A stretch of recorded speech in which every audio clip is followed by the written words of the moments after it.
back to the channel. Thank you so much for checking out this video. Hope you're having a fantastic day or had a fantastic day, depending on when you're seeing this. I did not plan on doing another video tonight, but I just saw this. I had to get it out there because it is kind of funny. It is kind of funny, especially since I just put out the video about the TV ratings.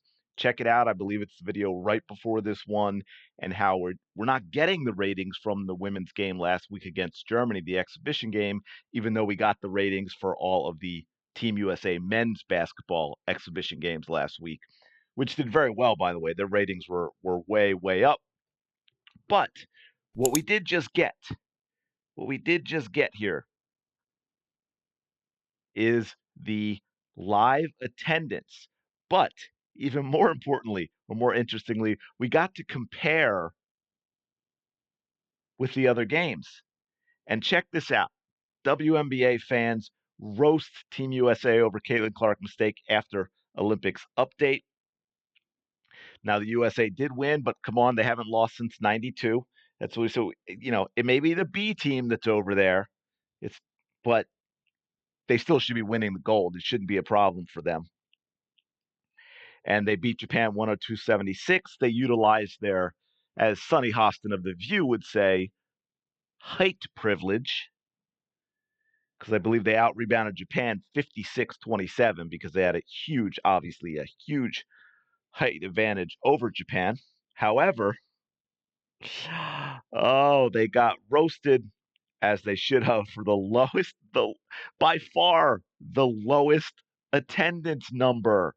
And as it says here, many believe this wouldn't happen if Team USA added Indiana Fever rookie Caitlin Clark to the roster. Look, if someone like Nike or Wilson had flown Caitlin Clark over there to do a signing, to just make an appearance and do a signing for autographs or whatnot, there would have been more people in attendance for that to get Caitlin Clark's autograph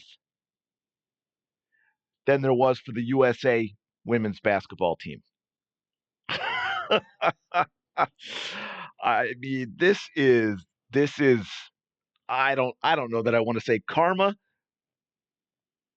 but it's gonna leave a warm fuzzy if you've been sick of all the nonsense and the lies and the gaslighting and the spinning and everything else with regard to why Caitlin Clark was not on this team. The total attendance, here we go, everyone. The total attendance for all 6 Olympic women's basketball games is as follows. Spain versus China, 27,021.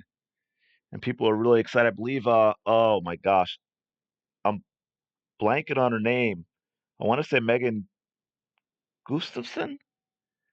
I should just look it up, but you know who I'm talking about. An Iowa player had a fantastic game. Fantastic game. I think she had 29. Anyway, Nigeria versus Australia, 24,023. Germany versus Belgium, 20,000-11. France versus Canada, 20,000-11. Serbia versus Puerto Rico, 15,324. USA versus Japan, 13,040. That is more than doubled by the Spain-China game, close to being doubled by Nigeria, Australia, and then Germany versus Belgium and France versus Canada, both with over 7,000 more in attendance. So, well over 50% more.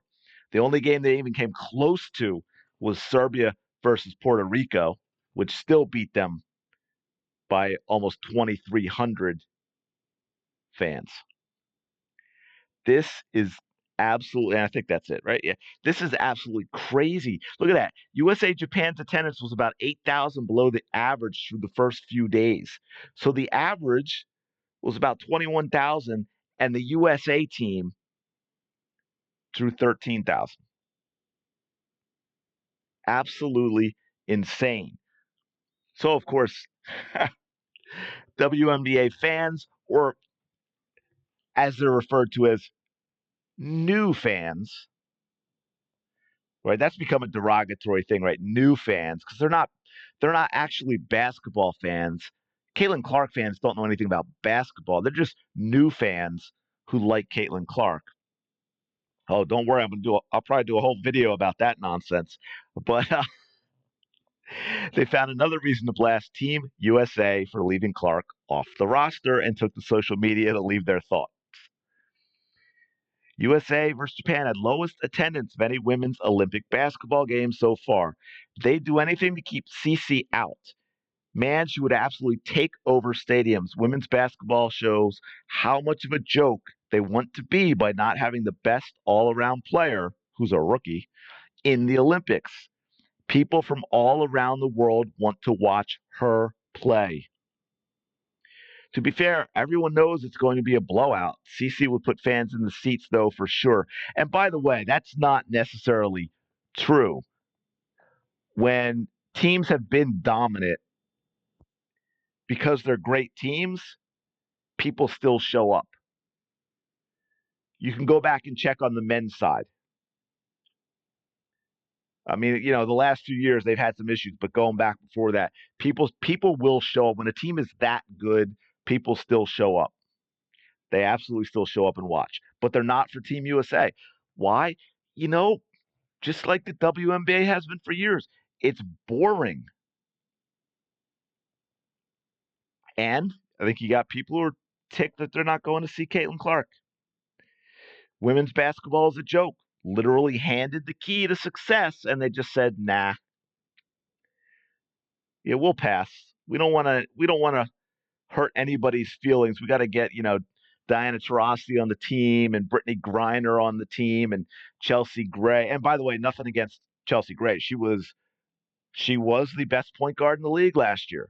Absolutely. I think she's fourth, and it happened last year. I think she's fourth all time in assists in a season.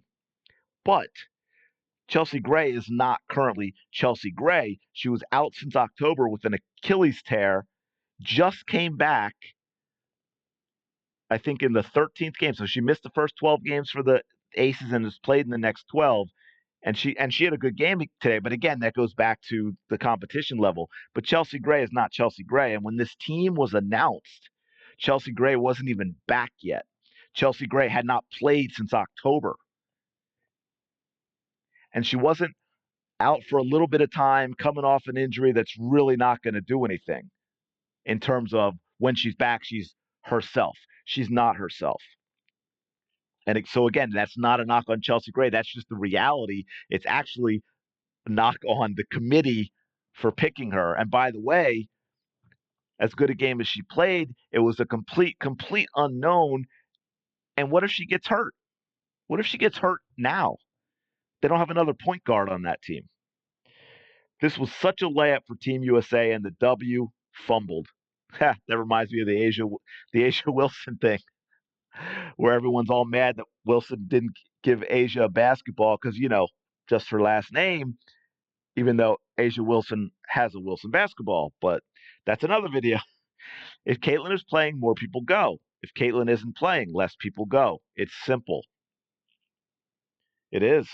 No Caitlin, no watch.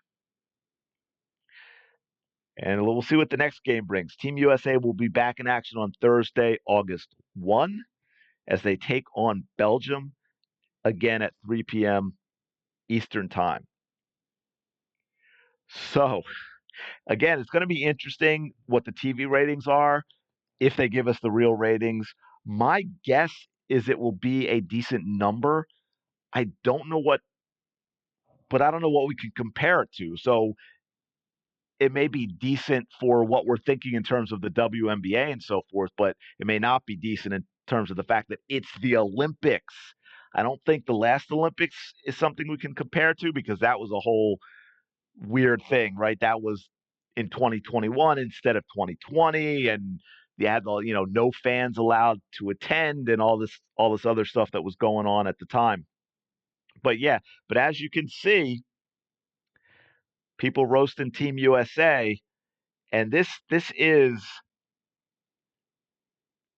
is really bad. I think this is just the numbers, right? So look at again. But Lowest attendance of any women's basketball game so far. It's cut off a little bit. Can we see that? Yeah. Okay. Yeah. So you might be able to see this better than the other one. That is crazy. That is crazy, those numbers. I mean, they don't even get in spitting distance of any of them since I guess maybe Serbia, Puerto Rico, but that's still like what 15, 20% more than the USA Japan game. And I believe it's a someone I think I saw someone had said it was like a seated 31,000 or something like that, but yeah, that's crazy. That is not a good look. Not a good. Of course, they're not going to care. Team USA isn't going to care. WNBA doesn't care, but wow, that is absolutely great. And look, this goes back to like I just said with the Asia Wilson thing, where they made a big deal about Wilson basketball fumbling because Asia Wilson's name is Wilson, and I read off some of the comments below where people like, oh yeah, this is so ridiculous, and I would have bought one even though I don't play basketball and all this other stuff. And yet Asia Wilson has a Wilson basketball. Like that's where these people are. And the reason I bring that up again is because look at this first comment here, trying to defend Team USA. Because it was on Peacock, LOL. I didn't even know how to watch it, LOL. And as Clark Report says, try rereading the tweet. Yes, because the tweet is live attendance at the game. So the channel that it was on or the streaming service that it was on in the USA is irrelevant. These people are nuts. But see how they automatically have to go to somehow moving the goalposts and defending this stuff? Like, it is what it is. Those are the attendance numbers. And you know what? None of us would be talking about it, and none of us would be laughing about it if all this other stuff hadn't been going on beforehand. Like, you bring this on yourselves. You really, really do. But I'm going to leave it there. Let me know your thoughts in the comments below on the on the attendance of Team USA and their fantastic victory, utilizing their height privilege over Japan. Please like and subscribe if you're enjoying the content. I really do appreciate it. It does mean a lot. We're inching ever so close to 6,000. I think we're like 125 away, something like that. But I'm going to leave it there. Let me know your thoughts in the comments, and I will talk to you later.